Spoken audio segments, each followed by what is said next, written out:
Hello I everyone. am Sahil Ahmed from Civil Department and hope you all are doing great. So today I am going to give a lecture on the topic bricks and its uses, and my roll number is CEN 204003, and the lecture has been assigned by Mr. Mohsin Jamal sir. And the first slide here shows some basic facts about the history of bricks. So now man has been using bricks from very ancient times. It is the most known artificial building materials to mankind. Now it has been used from 7000 BC, mostly by Egyptians, and the first discovery it was done in southern Turkey at the site of an ancient settlement in the city of Jericho. Moving on to the next slide. Now here is some basic information about bricks. Now the artificial material of construction in form of clay bricks of uniform size and shape are known as brick. This is the basic definition of a brick in theoretical form. Now the next point is that standard size. The standard size of a modular brick is 19 into 9 into 9 centimeter, which means that the length of a brick is 19 centimeter or 190 millimeter, and the breadth is 90 millimeter or 9 centimeter, and the depth or height is also 9 centimeter or 90 millimeter. Now the weight of a modular brick ranges from 3 to 4 kilograms, and the density of a brick is 1800 to 1850 kilogram per meter cube. Now next is a very special indent or structure on the face of a brick that is known as frog. Now the frog has a dimension of 10 centimeter or 100 millimeter in length, and 40 millimeter or 4 centimeter in breadth, and 20 millimeter or 2 centimeter in depth or height. Now the use of the frog is to basically show the manufacturer's logo, or the major function of the frog is that it acts as a shear key between two bricks in masonry, and it also helps to hold the mortar.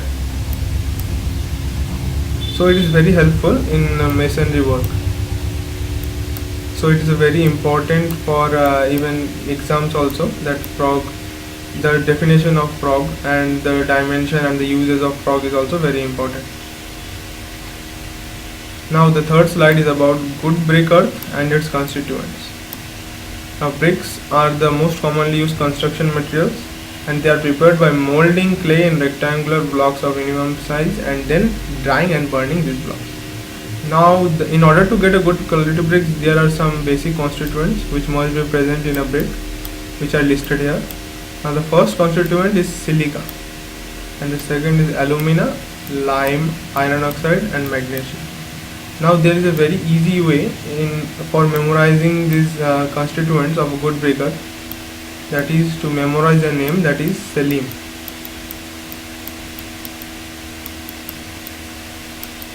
Now here S stands for silica, A stands for alumina, L stands for lime, I stands for iron oxide, and M stands for magnesium. Now in the next slides we will learn about these constituents descriptively. So now the first constituent, which is silica. Silica should be present in about 50 to 60% in a good brick earth, and the function of silica is to absorb water and improves durability in the brick. And it also helps in preventing cracking, shrinkage and warping of raw bricks, and if it is present in excess, then it destroys cohesion or bonding between two particles and becomes brittle. The meaning of this is that if there is given any tension or pressure to the brick, it would easily break into pieces. So there should not be present silica in excess in raw brick earth. Now the next constituent is alumina. Now alumina should be present in 20 to 30% in a good brick earth, and the main function of alumina is to improve plasticity. It also helps in molding, because if the plasticity increases, then the brick earth would be easily used to give different shapes. So it is a very important constituent of raw brick art. The third constituent is lime. The percentage of lime should be in the range of 5 to 10% in a good brick art. It prevents the shrinkage of bricks on drying. It causes silica in clay to melt on burning and thus helps to bind or fusion. It helps in fusion. Now fusion is basically the binding of two particles in the raw brick art. Now lime, since it is basic in nature, it helps in the bonding between two particles of raw brick art. So this is also a very important constituent in raw brick art. Now if there is excess of lime, it causes the brick to melt and loses its shape. Since there is an excessive infusion between the particles, so it loses its shape and melts. Now the another constituent is iron oxide. Now iron oxide should be present in 5 to 7% in a good brick art, and it also gives a red tint to the bricks. It improves impermeability and durability. Now here impermeability means it resists the entering of any kind of moisture. It resists the entering of any kind of moisture, water and minerals, etc., which are harmful to the, which are basically liquid in nature, and it improves the durability. So it has a very special feature in brick art, that is impermeability. It is also a very important point to remember in perspective of semester exams or any exam. It also gives strength and hardness. If present in excess, then the color of brick becomes dark blue or blackish, and if the quantity of iron oxide is comparatively less, the brick becomes yellowish in nature. Now these 2 points should be remembered carefully. Now here, if the quantity of iron oxide is present in excess, then the color becomes blue or blackish. Now if the quantity of iron oxide is less, the brick becomes yellowish in color. So this should be remembered carefully, that if the amount of iron oxide is excessive in nature, then the color would be blue or blackish, and if the quantity of iron oxide is comparatively less, then it would become yellowish in nature. Now the last constituent, that is magnesia. Now it is comparatively very less in comparison to the other constituents. It is about 1%. Now magnesium in brick earth, the main function of magnesium in brick earth is to impart yellow tint to the brick, which is easily available near our houses. In the kiln we can see that there are some yellowish color to the bricks. Now it is also responsible for reducing shrinkage, and if excess of magnesia, it leads to decay in bricks. It is also basic in nature as of lime, but if it is present in excess, it leads to decay of bricks. Now moving on to the next slide, here are some harmful ingredients which can be present in bricks. Now the first harmful ingredient, that is lime. Now lime, a small quantity of lime is required in brick earth, but if present in excess, it causes the brick to melt and hence brick loses its shape. So we can see here that it must be present in 5 to 10%. If greater than that is present, it can be considered as a harmful ingredient. Now another harmful effect of lime is that if present in the forms of lumps, if there are lumps present of lime in the brick earth, then it would be converted into quicklime after the reaction with the moisture or water that is being applied to the clay. This quicklime slakes and expands in presence of moisture, as I told you that it reacts with moisture and becomes harder, and which causes splitting because it loosens the bond between the particles of the brick, or it becomes brittle basically. Now the second harmful ingredient, that is iron pyrites. Now, in the presence of iron pyrites in brick earth causes the brick to get crystallized and disintegrated during burning because of the oxidation of iron pyrites. That is, it basically forms Fe3 plus compound, and the pyrites are also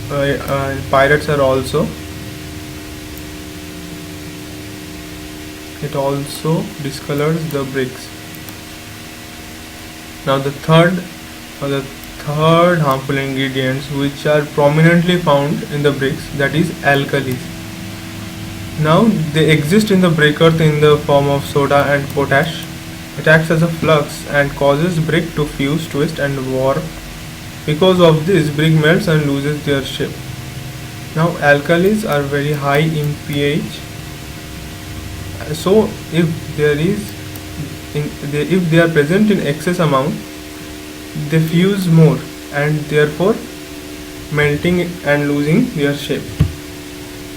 Now another harmful effect of alkali in brick earth is that the alkalis remaining in bricks will absorb moisture from the atmosphere when bricks are used in masonry. With passage of time, the moisture gets evaporated, leaving grey or white deposits on the wall surface as efflorescence. So basically it are like white patches on the bricks which are present, and sometimes they are also present before masonry, and in some cases they appear after some weeks or some time duration after the masonry work is done. Now we will learn about efflorescence and further details in next slides. Now the next harmful ingredient is pebbles. Pebbles are basically small rocks. Pebbles in brick earth create problem during mixing operation of earth. It prevents uniform and thorough mixing. Of clay, which results in weak and porous brick. Therefore, if they are present nowadays, the mixing is mostly done in pug mill. So if there are pebbles present, the pug mill would create problem. There would be problem in pug mill, and the brick earth would not be mixed thoroughly. So there would be inconsistent. So there is a problem if pebbles are present. Now if brick containing pebbles will not break into shapes as per requirements, so as I told that it would not be good in molding, so we will not get the desired shape if there are pebbles are present in there. Now the next is vegetation and organic matter. Now the presence of vegetation and organic matter in brick earth assist in burning. But if such matter is not completely burned, the brick becomes porous. This is due to the fact that the gases will be evolved during the burning of carbonaceous matter, and it will result in the formation of small pores. So during burning, if vegetation and organic matter are present in excess, then there would be gas cavity, which we can say that gas cavity would be present in a brick, and it would be porous. That liquid matter such as moisture, water and minerals and salts would easily enter the pores. So there is a problem if vegetation and organic matter is present in excess, or so that it could not be burned during the burning process. So now here is the picture which shows the efflorescence on bricks. Now in this first picture you can see that here the efflorescence is being formed after the masonry work is done. That is, after some time it is exposed to weather change, rainwater and moisture, etc. And on the other hand, you can see that after the brick manufacturing itself, the efflorescence is completely visible. So it can appear shortly after the manufacturing of bricks or after the masonry work is done. Now in the next slide we can see the manufacturing process of bricks. Now the first process in the manufacturing of brick is preparation of clay. Now second process is molding, drying and burning. And the above steps will be described broadly in the further slides. Now the first process, that is preparation of clay. Now there are also some sub processes in the preparation of clay. Now the first process is unsoiling, digging, cleaning, weathering, blending and tempering. Now here is a slide which shows the process of brick manufacturing. Now the first is extraction, transport, grinding, mixing, molding and drying. And traditional fired clay brick manufacturing process is clay extraction, transport, mixing, molding, drying and firing as well. Now here are some process of preparation of clay, which shows the digging of soil, metal grit, sand, water and sorry, it is the process which shows the brick manufacturing. Now the soil is dug. Now the soil is sorted in on a roller and the sand and water is added, and after that molding is done, and after molding it is burnt in an oven, and after going into oven in oven it is dried, and after that burning is done in kiln, and after that cooling is done, and after cooling there is packaging, and at final is delivery.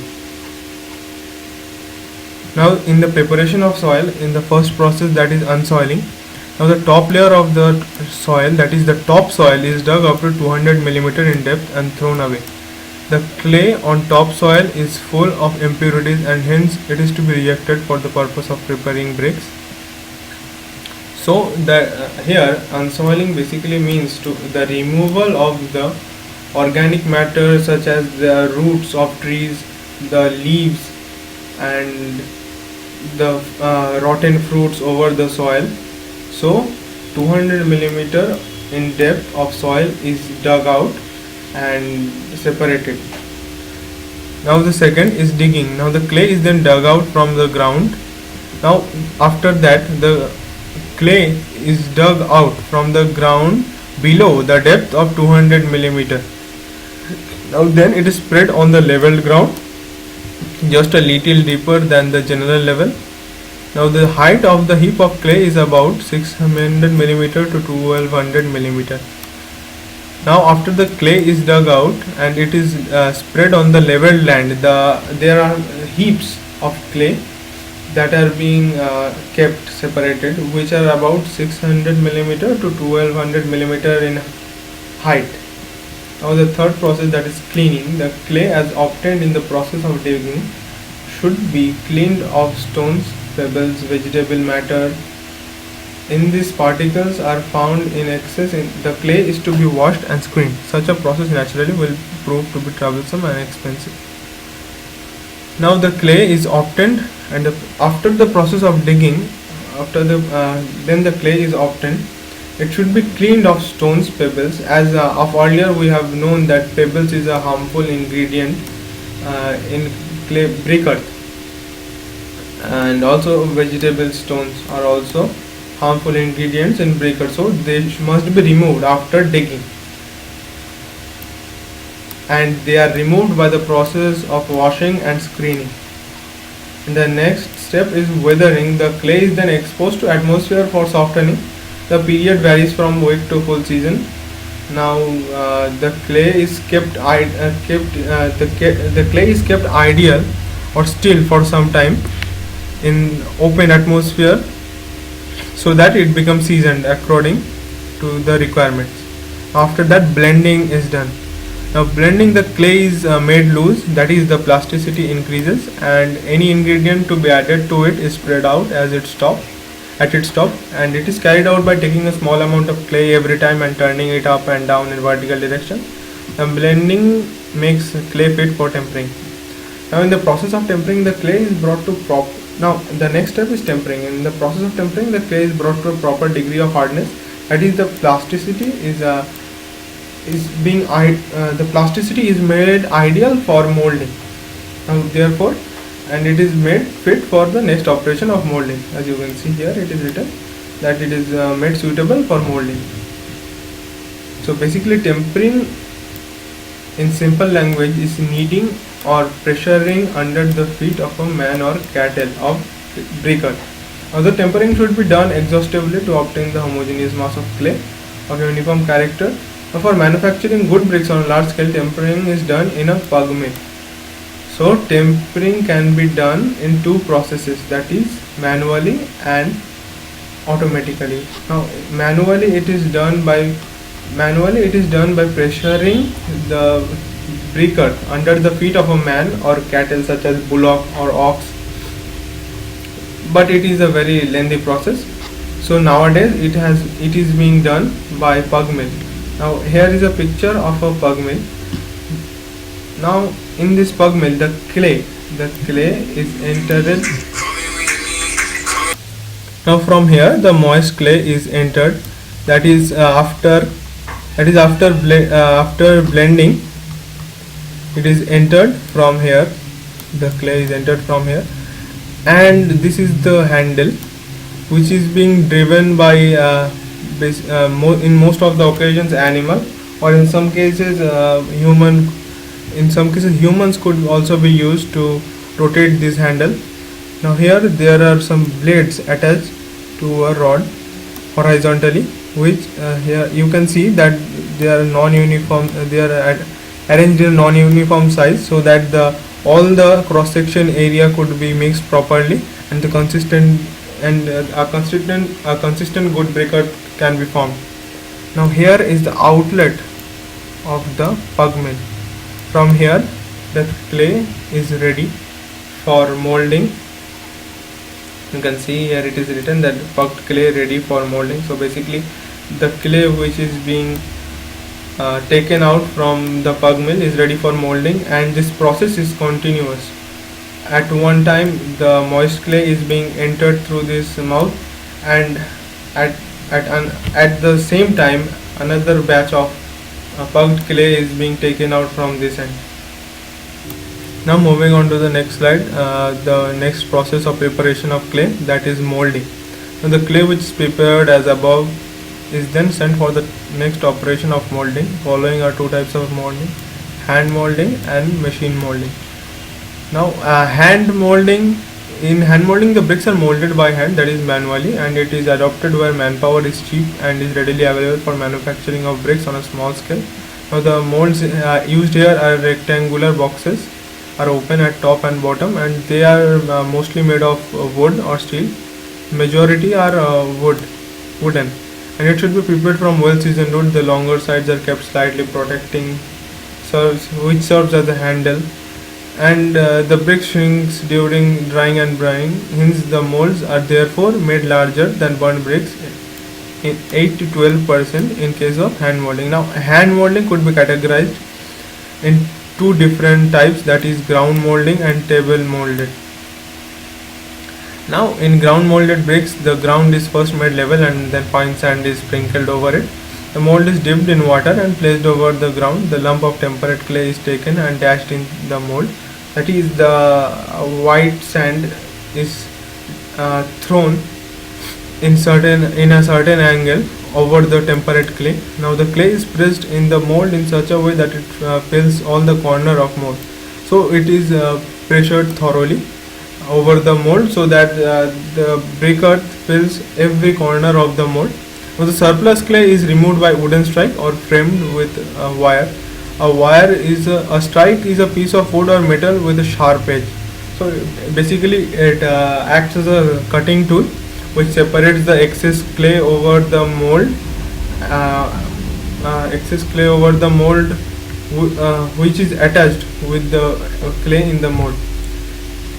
Now it is to be dipped in water every time. Now the strike is to be dipped in water every time so that it becomes easy to cut. Now the mold is then lifted up and raw brick is left on the ground. Now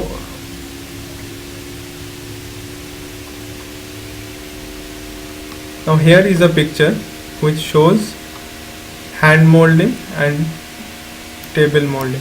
Now in the first picture we can see that there is a mold kept on the table and a water bowl so that the strike could be washed thoroughly, and there is the clay, and here is the raw brick which has been prepared with the help of this mold.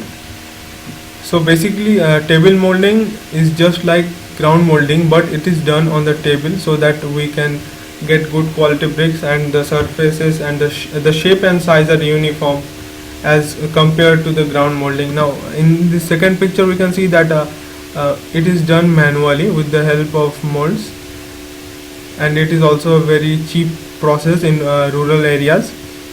So mostly in India we can find manual, that means ground molding. We can find ground molding in most of the places. Now here is a picture of a mold which shows that there is a frog in the middle, and this is the molding block, and this is the projecting portion, that is the open portion. Now you can see here that the projection of frog is leveled up from the surface. So this is the picture of a mold. Now next come machine molding. Now machine molding, this type of molding is carried out by two processes: plastic clay machine and dry clay machine. A plastic clay machine, such machines consist of a rectangular opening having length and width is equal to ordinary bricks. The pucked clay is placed in the machine and then it comes out through the rectangular opening. So basically when the pucked clay is placed in the machine, it is cut automatically in the machine, and through the rectangular opening the raw bricks come out easily. These are cut into strips by the wire fixed at the frame. The arrangement is made in such a way that the strip thickness is equal to the bricks are obtained, so it is also called as wire cut bricks. So plastic clay molding can also be called wire cut bricks. Now here is a machine which shows the plastic clay molding, and now the dry clay machine molding. In this machine the strong clay is finally converted into powdered form. A small quantity of water is then added to form a stiff plastic paste, and such paste is placed in mold and pressed by machine to form dry and well-shaped bricks. They do not require the process of drying. So in dry clay machine molding we have advantage that drying is not required. Now the next process in the preparation of clay of brick is drying. Now the damp bricks which we get after molding, if burnt, are likely to be cracked and distorted. Hence the molded bricks are dried before they are taken for the next operation of burning.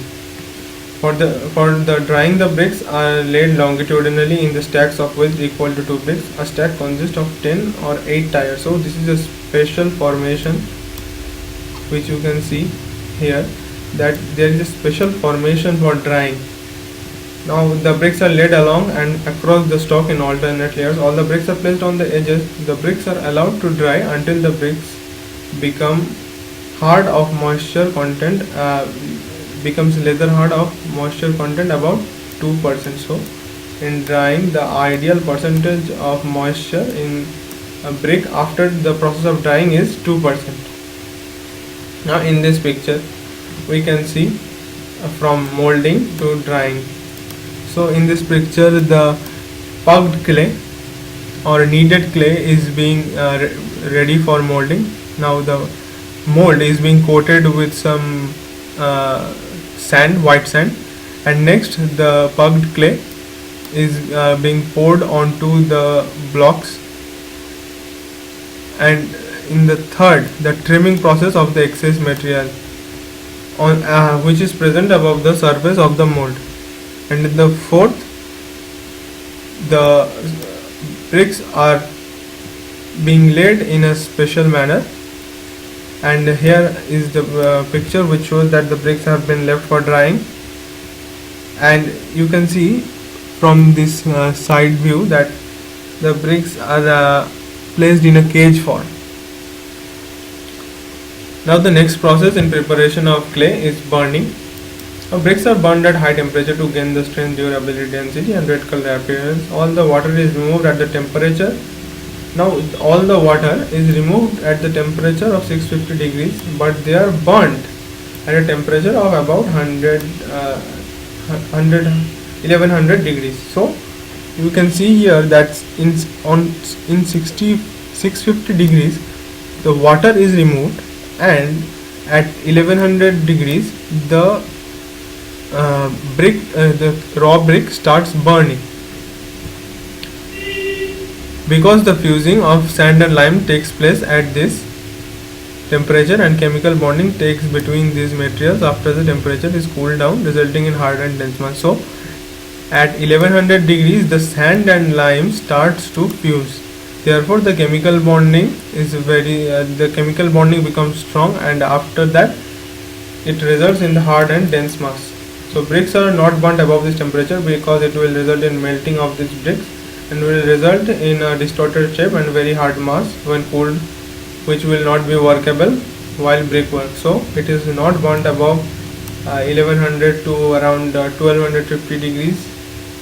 So because after that temperature the brick would be unable to use for brick. Now the brickwork can be done by two methods, that is clamp burning or kiln burning. Now clamp basically is a temporary structure generally constructed over the ground. It is a traditional method, and nowadays it is also not present in huge amount in villages. So the dimension of it is that it has a height of about 4 to 6 meter. It is employed when the demand of brick is in lower scale. And another disadvantage of clamp burning is that a lower amount of bricks can be produced in comparison to kiln burning. And when it is not a monsoon season, only clamp burning could be done. This is generally trapezoidal in shape, whose shorter edge among the parallel side is below the ground, and then surface raising constantly about 15 degrees to reach the other parallel edges over the ground. A vertical brick and mud wall is constructed at the lower edge to support the stack of the brick. The first layer of fuel is laid as the bottommost layer with the coal, wood and other locally available material. Another layer of about 4 to 5 rows of brick is laid, then again a fuel layer is above it. The thickness of the fuel layer goes on with the height of the clamp.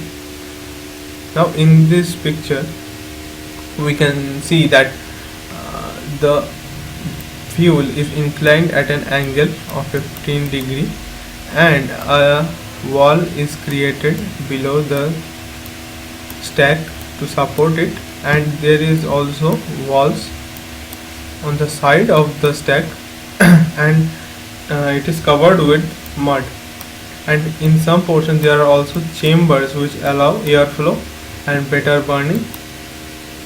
And after these alternate layers of the brick and fuel, the top surface is covered with mud, as you can see here, to preserve the heat. It is covered with mud to preserve the heat. Now fire is ignited at the bottom. Once the fire is started, it is kept under fire by itself for 1 or 2 months, and the same time period is needed for cooling of the bricks. So this stack is kept under fire by itself for 1 or 2 months, and the same time period is needed for the cooling of the bricks. So it takes around total of 4 months to complete one stack of bricks in clamp burning. So it is also a very lengthy process. Now what are the disadvantages of clamp burning? Now bricks at the bottom are overburnt, while at the top are underburnt. Brick loses their shape, and the reason may be they are descending downward once the fuel layer is burnt. Now this method cannot employ for the manufacturing of a large number of bricks, as I said earlier that large number of bricks could not be manufactured using clamps. And it is costly in terms of fuel because a large amount of heat is wasted, and it cannot be employed in monsoon season. The main disadvantage is that it cannot be used in monsoon season. So now the next process, that is clean burning, which is the most important in burning, that is clean burning. Now clean burning can be divided into two subdivisions, that is intermittent kiln and continuous kiln. So in case of intermittent kilns, only one batch at a time could be burnt, and in case of continuous kiln, it can be burnt at a continuous rate, that simultaneously one batch is being taken out and another batch is being getting ready for burning. So now in intermittent kilns there are also two type of kilns, that is updraft intermittent kiln and downdraft intermittent kiln. Now intermittent kilns, these are the periodic kind of kilns, because in such kilns only one process can take place at one time. Various major processes which take place in kilns are loading, unloading, cooling and burning of bricks. Now in downdraft kilns are more efficient because the heat is utilized more by moving the hot gases in the larger area of the kiln. In outdoor kiln, the hot gases are released after they rise up to chimney entrance. So in downward kiln, the gases. So suppose this is a kiln, intermittent kiln, and it is a downward kiln. So the chimney would be located here. So now the bricks would be stacked here. Now when the suppose there are fuels over here. Now when the fuels are burning, the gases would move everywhere. So the burning would be uniform, and the gases would finally come out from this chimney. Now in case of updraft kilns, suppose this is the kiln and the chimney is located mostly on the top. Now these are the stack of bricks. Now these are the fuels. Now when the burning starts, the gases tends to move only vertically. So there is not much movement of gases as compared to downdraft kiln. Now the continuous kiln. Now continuous kiln, these kilns are called continuous because of the processing of loading, unloading, cooling, heating, preheating takes place simultaneously. As I told earlier that these processes take place simultaneously in case of continuous kiln. These are used when the bricks are demanded in larger scale. So these are a very convenient process to produce larger scale bricks, and and it is also done in short time. So it is less time consuming as compared to clamp or intermittent kiln. The bricks burning are completed in one day. Now here the continuous kiln, the bricks burned are completed in one day. So it is a fast method of burning. There are two well-known continuous kilns. Now the two well-known continuous kiln are Bull Trench kiln and Hofmann kiln. Now in Bull Trench kiln consists of a rectangular, circular or oval plan shape, though basically mostly they are in oval shape. They are found in oval shape. They are constructed below the ground level by excavating a trench of the required width. For the given capacity of brick manufacturing, this trench is divided generally in 12 chambers, so that the two number of cycles of bricks. So you can see here that two number of cycles of bricks are being done in a Bull Trench kiln at the same time. Now it may happen that one cycle is carried out at one time and all the 12 chambers by using a single process in the 2 to 3 chambers at the same time. Now the structure is underground, so the heat is conserved. Now the structure being underground of a Bull Trench kiln, the heat is being conserved very nicely to a large and it is more efficient. Once the fire is started, and constantly travels from one chamber to other chamber, while other operations like loading, unloading, cooling, burning and preheating takes place simultaneously. Such kilns are generally constructed to have a manufacturing capacity of about 20,000 bricks per day. So Bull Trench kilns manufactures about 20,000 bricks per day. The drawback of this kiln is that there is not a permanent roof, so it is not easy to manufacture the bricks in the monsoon season. So there is another drawback of this is the most important drawback of Bull Trench kiln, that is it cannot be used during monsoon season. So now here is a picture of a Bull Trench kiln where you can see that there are two batches being done simultaneously. Now it is a continuous type of kiln as that has been mentioned earlier. Now here is a cross section which shows the 12 chambers of a Bull Trench kiln, and here is the ramp of earth. So you can see that this is the ground level, and the Bull Trench kiln has been manufactured below the surface of the below the ground level. So now here, as it is mentioned that in zone 1 loading is done, in zone 2 empty, and 3 unloading, and 4 cooling, 5 burning and 6 heating. So they are being done 2 batches simultaneously. The next most prominent continuous kiln is a Hofmann kiln, and the Hofmann kiln is somewhat different from the bolt wrench kiln in manner that is constructed over ground level. So the basic difference between Hofmann and bolt wrench kiln is that Hofmann kiln is constructed over ground level and bolt wrench kiln is constructed below ground level and circular in shape, whereas in most of the cases bolt wrench kiln is found in oval shape, and this kiln is divided into 12 components of its operation, each component provided with following facilities: a main door for loading and unloading of bricks, fuel doors in open condition, fuels are connected with a vertical central chimney, fuel holes with cover. As earlier we studied about main door covering, here same operation carried out to cover a door with dry bricks and mud after placing of bricks. Dampers are provided for communicating and radial fuel doors. In normal condition, only fuels are connected to chimney to establish draught. Now same as bolt wrench kiln compartment, in this kiln are also employed to their function for loading, burning, cooling and unloading. Now here is a cross section of Hofmann kiln. Here we can see that it is circular in shape and it also has 12 compartments. Now in compartment 1, as it is mentioned here, that loading is done. In compartment 2 to 5, drying and preheating, and in compartment 6 to 7, burning, and 8 to 11, cooling, and the 12 is finally unloading. Here it is mentioned that it is a main door, so the unloading can be done from here easily. Now here is a vertical cross section.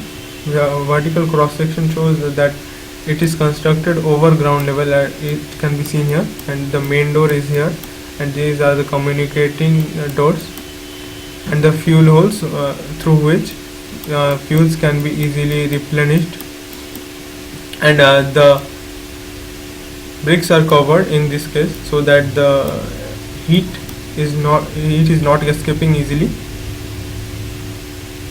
Now here is a real life picture of Hofmann kiln, which is explained here. Now the next portion of this lecture is that the classification of bricks as per common practice. Now bricks which are used in construction are burnt bricks. Now they are classified into 4 categories on the basis of its manufacturing and preparation. Now the 4 types are first class brick, second class brick, third class brick and fourth class brick. Now here first class brick. These bricks are table molded, standard shape and burnt in kilns. The surface and edges of bricks are sharp, square, smooth and straight. They comply with all qualities of good bricks. These bricks are used for superior work such as flooring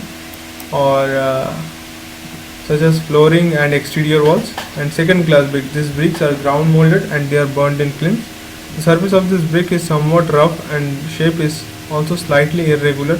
This brick may have hair cracks and their edges may not be sharp and uniform. These bricks are commonly used at places where brickwork is to be provided with a coat of plaster. So second class brick should be covered with plaster after masonry work for long lasting.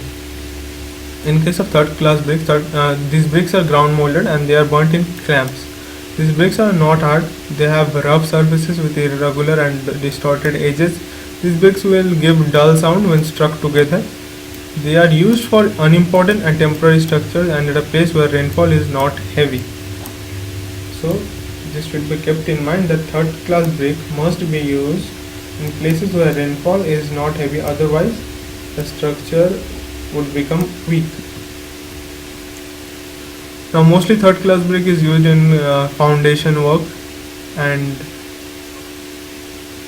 dividing walls. Now the fourth class bricks.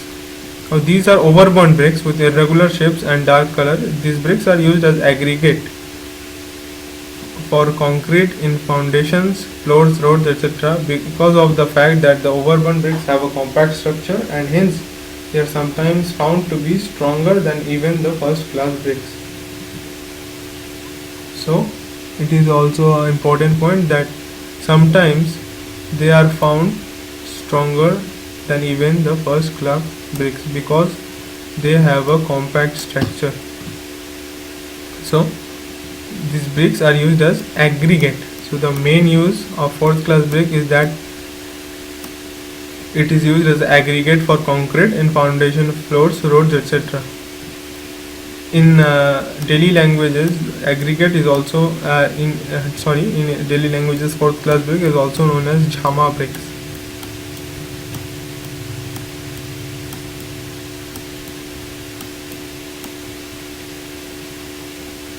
Now here is a picture.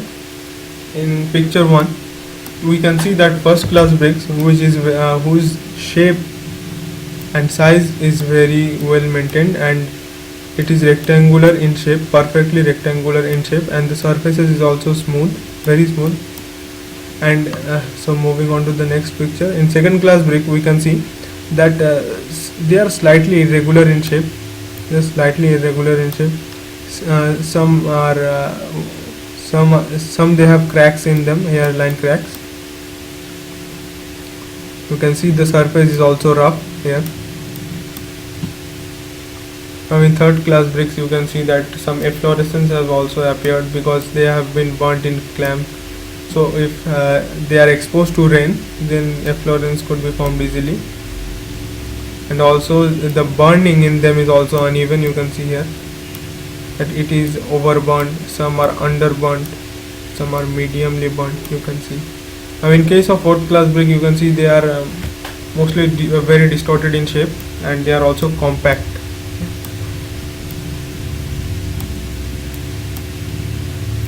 And since therefore they are mostly used in foundation works. Now classification of brick as per constituent materials. Now there are various type of brick used in masonry. Special type, basically there are special type of brick. There is common burnt clay bricks, sand lime bricks, engineering bricks, concrete bricks, fly ash bricks. Now let's see a picture. Okay. Now here it is shown the common burnt clay bricks, basically which in India we use mostly common burnt clay bricks. Now sand lime bricks, it offers excellent strength and is used for flooring and exterior walls. Now engineering bricks. Now engineering bricks can easily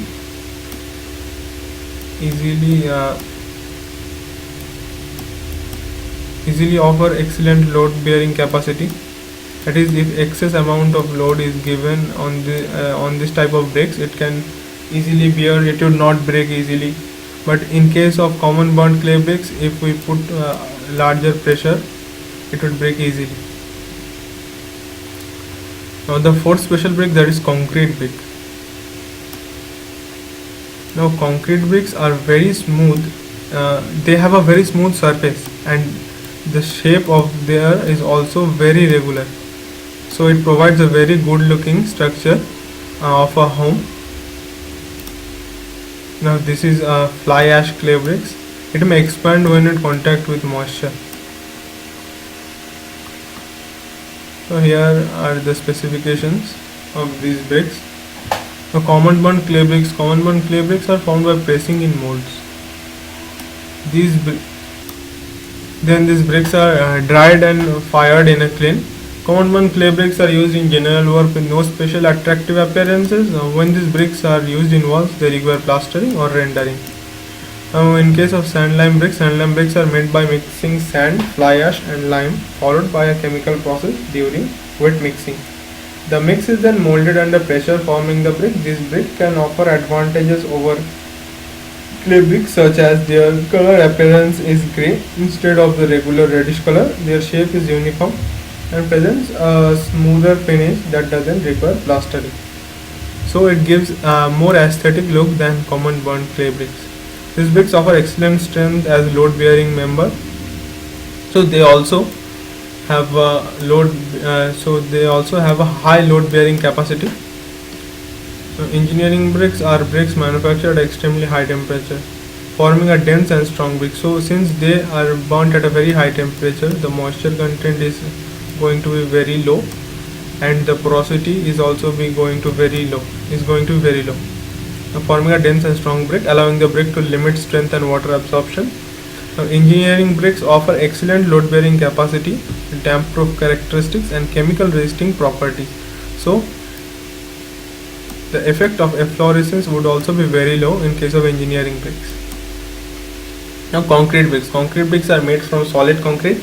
Concrete bricks are usually used in facades, fences, and provide an excellent aesthetic presence. So basically concrete bricks are used mainly for design purposes. Now this brick can be manufactured to provide different colors as pigmented during its production. So concrete bricks can also be of different colors. Now fly ash clay bricks. Fly ash clay bricks are manufactured with clay and fly ash at about 1000 degrees centigrade. Some studies have shown that these bricks tend to fail poor produce pop-outs when bricks come in contact with moisture and water, causing the brick to expand. So fly ash clay bricks are of not so good quality because if they come in contact with moisture and water, they expand. Now here are some tests on bricks. Now to know the quality of bricks, following 7 tests can be performed. In this test, some are performed in the laboratory and the rest on the field. Now the 7 tests are compressive strength test, water absorption test, efflorescence test, hardness test, a size, shape and color test, soundness test, structure test. Now the brief description of compressive strength is given here. The test is shown to know the compressive strength of brick. It is also called crushing strength of brick. Generally 5 specimens of bricks are taken to the laboratory for testing and tested one by one. In this test, a brick specimen is put on crushing machine and applied pressure till it breaks. The ultimate pressure at which brick is crushed is taken into account. So if there are 5 bricks and a certain amount of pressure is given on them in the laboratory, the maximum amount of pressure one brick could bear, that is the crushing strength, that is the compressive strength or crushing strength of the brick. So the average of the maximum amount of pressure which these 5 bricks can take is the compressive strength or crushing strength of a brick. Now water absorption test. In this test, bricks are weighed in dry condition. Now in this test, bricks are weighed in dry condition and then they are immersed in fresh water for 24 hours. That is in cold water for 24 hours. That is normal water. After 24 hours of immersion, those are taken out from water and wiped out with a cloth. Then brick is weighed on wet condition. The difference between weight is the water absorbed by brick. The percentage of water absorption is then calculated. The less water absorbed by brick, the greater is quality. Wood quality bricks does not absorb more than 20% water of its own weight. So in this water absorption test, brick is taken and weighed in the dry condition. And after that, it is immersed in fresh water for 24 hours straight in cold water, and after that it is taken out and wiped out with a cloth and then weighed again. After that, the difference is taken into consideration and the percentage of water absorption is calculated, and this is the water absorption percentage, and if the percentage is more than 20%, then the brick is not ideal according to IS standards. Now next is efflorescence test. The presence of alkalis in brick is harmful and they form a grey or white layer on the brick surface by absorbing moisture. To find out the presence of alkalis in brick, this test is performed. In this test, a brick is immersed in fresh water for 24 hours and we have to keep in mind that the pH of water is around 7. It is so that no salts or minerals are present in excessive amount for 24 hours, and then it is taken out from water and allowed to dry in shade. If the whitish layer is not visible on the surface, now after the absorption, if the whitish layer is not visible, then the surface it proves that the absence of alkalis in brick, and if the whitish layer is present about 10% of the brick surface area, then the presence of alkalis is in acceptable range, and if that is about 50% of the surface, then it is moderate, and the alkalis presence is over 50% of the surface area, then the brick is severely affected by alkalis. And the next test is the hardness test. And in this test, a scratch is made on the brick surface with hard things such as nail or uh, your fingernail, and if that doesn't leave any impression on the brick, then that is good quality brick. So the next is size, shape and color test. In this test, randomly collected 20 bricks are staked along lengthwise, the widthwise and heightwise, and then those are measured to know the variation of size as per standard. Bricks are closely viewed to check if its edges and shafts are straight and uniform in shape. A good quality brick should have bright and uniform color throughout. So in this test, basically there is a very close screening of bricks, which is done using 20 bricks. The shapes and the color of the bricks are checked thoroughly in this test. Now in soundness test, in this test, now two bricks are held together by both hands, and when they are struck with each other they produce a metallic ringing sound and do not break, then those are good quality bricks. And the last test, which is structure test. In this test, a brick is broken or broken brick is collected and closely observed. If there are any flaws, cracks or holes present on the broken brick, then that isn't good quality brick. So in this test, structure is taken into consideration, and if it is broken